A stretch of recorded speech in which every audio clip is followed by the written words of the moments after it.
बिस्मिल्लाहिर्रहमानिर्रहीम, अस्सलाम वालेकुम। मैं हूं मखदूम शहाबुद्दीन। 27 अक्टूबर 2025 पीर का दिन। नाज़रीन कराम, कल की रात इंतहाई अहम तरीन रात थी क्योंकि भारत ने वादी लीपा में बिला इश्ताल फायरिंग की, सीज फायर टूटा और ये एक ऐसा इकदाम था जो कि एक बड़ी जंग की जानिब बहुत बड़ा कदम है। पाकिस्तान ने भी नोटम जारी कर दिया हुआ है। इसके साथ ही साथ भारत जो है उसने भी नोटम जारी कर दिया है एयर स्पेस क्लोजर का।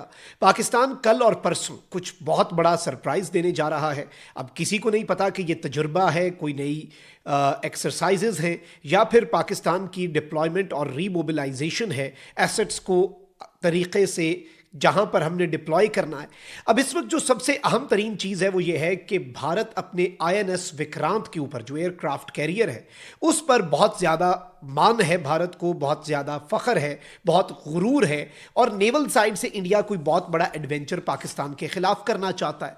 लेकिन अब इस सबके अंदर पाकिस्तानी लड़ाका तैयारों पर सुपरसोनिक मिसाइल्स, ये वो खबर है जो चीन से आई है और भारतीय बहरी बेड़ों पर टारगेट लॉक करके भारतीय बहरी बेड़े INS विक्रांत का बेड़ा गर्क करने का मंसूबा। इंडिया को वाज़े पैगाम है पाकिस्तान की तरफ से। मेरे पास कुछ एक्सक्लूसिव डिटेल्स हैं जो आपके सामने रखनी है। और इससे पहले भी मई 2025 में Pakistan gave a few surprises and this time as well we have prepared a few more surprises for India. और इसमें चाइना ने जो at the 11th hour tables turn किए, इस मर्तबा भी एक पूरा मंसूबा है INS विक्रांत को कवर करने का।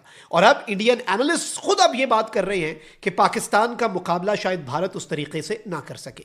ये सारी डिटेल्स आपके सामने रखनी है, लेकिन अगर अभी तक आपने इस वीडियो को लाइक नहीं किया तो लाइक जरूर कर दें।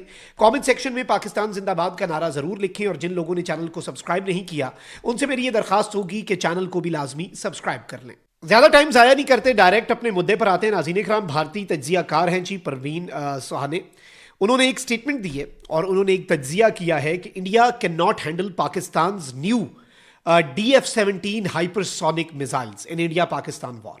भारत जो है वो पाकिस्तान के हाथ लगने वाला एक नया मिसाइल जो कि हाइपरसोनिक है, DF-17। और अभी मैं INS विक्रांत को तुन के रखने के लिए सुपरसोनिक पर बाद में आता हूं।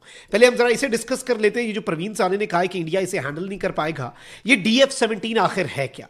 नाज़रीन इकराम, ये डोंगफेंग 17 जो है ये इंडिया के लिए एक बहुत बड़ा डरावना ख्वाब क्यों है? ये चाइना का बनाया गया एक मिसाइल है, ये सॉलिड फ्यूल्ड है, ये रोड मोबाइल है, यानी इसे एक रोड के ऊपर कहीं पर भी ट्रांसपोर्ट करना बड़ा आसान है। ये मीडियम रेंज बैलिस्टिक मिसाइल है, MRBM।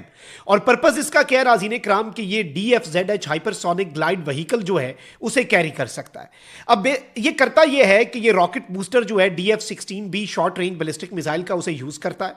और ये जो मिसाइल है DF-17, ये मैन्यूवरेबल फ्लाइट पाथ्स जो है, यानी ये अपना जब मिसाइल आप लॉन्च करते हैं और आप अगली जगह पर जाते हैं और उसने हिट करना है, बेसिकली ये मिसाइल डिफेंस सिस्टम को डॉज करने के लिए बहुत इंपॉर्टेंट है और ये इंटरसेप्ट होना बहुत ही इम्पॉसिबल कर देता है अपनी मैन्यूवरेबिलिटी की वजह से। एक तो ये मोबाइल है, कहीं पर भी गाड़ी के ऊपर लगाकर लेकर जाना आसान है, व्हीकल के ऊपर जो इसके लिए डेजिग्नेटेड व्हीकल है। फिर इसे लॉन्च करना बहुत आसान है।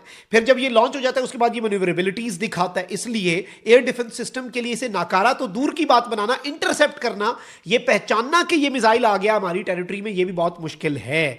और अब ये करता क्या नाज़रीन इकराम के ये एनिमी के एयर और मिसाइल डिफेंस सिस्टम को डिग्रेड करने के लिए बहुत इंपॉर्टेंट है उससे पहले कि आप अपना असल वेपन जो है वो यूज करें। इस चीज को आप ज़हन में रखिएगा।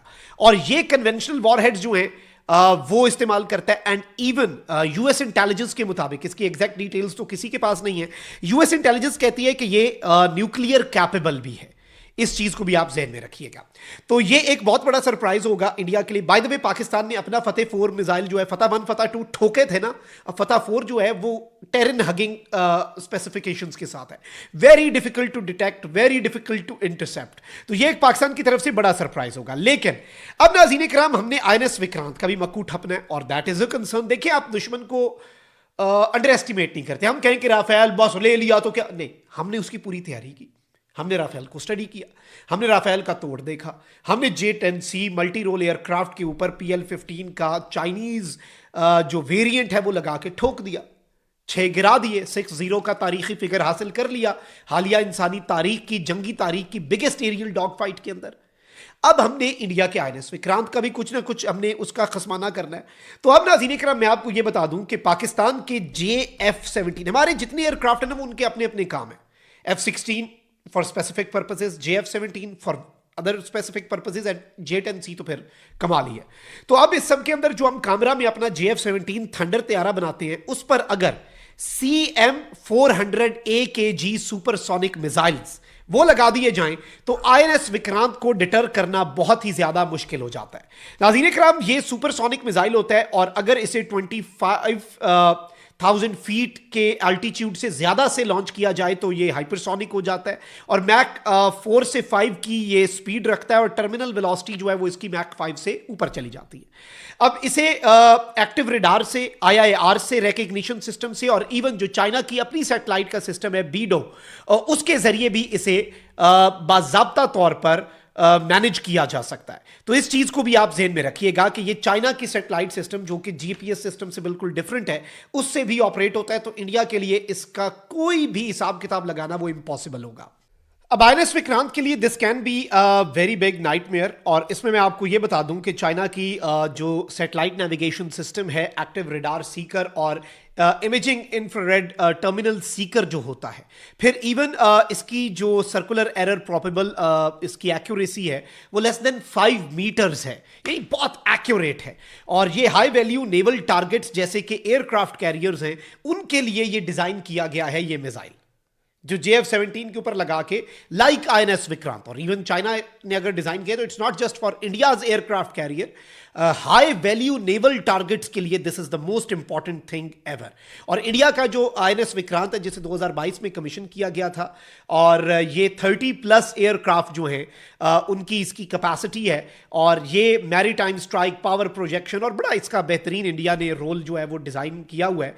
लेकिन इंडिया के लिए ये बहुत ही ज्यादा प्रॉब्लमैटिक हो सकता है पाकिस्तान का ये move, and Pakistan is a lot of cards जो कि अभी हम पब्लिक कर भी नहीं सकते। लेकिन ये चीज आप ज़हन में रखिएगा कि पाकिस्तान नेवी तैयार है, पाकिस्तान एयरफोर्स इंडिया को तुन के रखने के लिए तैयार है और जो ट्राई सर्विसेज ये अपनी मशकें कर रहे हैं ना, इनकी डेट है 30 अक्टूबर से 12 नवंबर तक। इनकी ये 12 दिन की मशकों पर जो पाकिस्तान ने 2 दिन में डिप्लॉयमेंट्स करनी है और कुछ तजुर्बे करने हैं और जो पाकिस्तान ने करना है, पाकिस्तान ने नोटम जारी किया 28 और 29 का, कोई लंबा चौड़ा मजाक इधर उधर की बात नहीं। ये 28 और 29 का पाकिस्तान ने लंबा चौड़ा जो है ये इस वक्त कोई लंबा चौड़ा इंडिया के 12 दिन है, हमारे 2 दिन है और हमने 2 दिन का नोटम जारी करके कुछ ऐसी तैयारियां कर छोड़नी है ना कि इनके लिए बहुत मुश्किल होगा। और अब इनके अपने तज्जियाकार जो है वो भी ये बात कर रहे हैं। So this is the most important factor और इस चीज को समझना इस वक्त बहुत जरूरी है कि पाकिस्तान इस वक्त किसी भी तरह से पीछे हटता हुआ नजर नहीं आ रहा और इस सारे सिनेरियो में पाकिस्तान जो है वो इन्हें वो सरप्राइज देगा कि you literally have no idea कि what Pakistan has been planning. और इसमें चाइना अगर पीछे रहेगा तो यह भी किसी की खामख्याली है। पाकिस्तान और चाइना का अटूट रिश्ता था, है और रहेगा और इंडिया को तुन के रखना जो है उसमें तो चाइना जो है वो स्पेशल इंटरेस्ट लेता है। तो परेशान होने की बात नहीं है। ऑल आर सर्विसेज, हमारी फोर्सेस जो हैं air force, navy and army, they are high alert और नए सरप्राइजेज। इंडिया पिछले क्वेश्चन पेपर का रट्टा लगा के आएगा, पिछली दफ़ा आउट ऑफ सिलेबस आया उसे लगेगा इस दफ़ा नया पेपर शायद इस पेपर में वो पास हो जाए, तो हमने इस मरतबा उसके लिए क्वेश्चन पेपर नया तैयार किया है and that too would be out of syllabus. ये DF-17 जो है मिसाइल, इसे भी आप भूल जाएंगे। CM-400 AKG सुपरसोनिक, वो भी आपके ज़हन में रहे। तो ये सारी चीज़ें बहुत इंपॉर्टेंट हैं। कमेंट सेक्शन में राय का इज़हार ज़रूर करें। अपना बहुत ख्याल रखें। अल्लाह निगहबान। पाकिस्तान जिंदाबाद।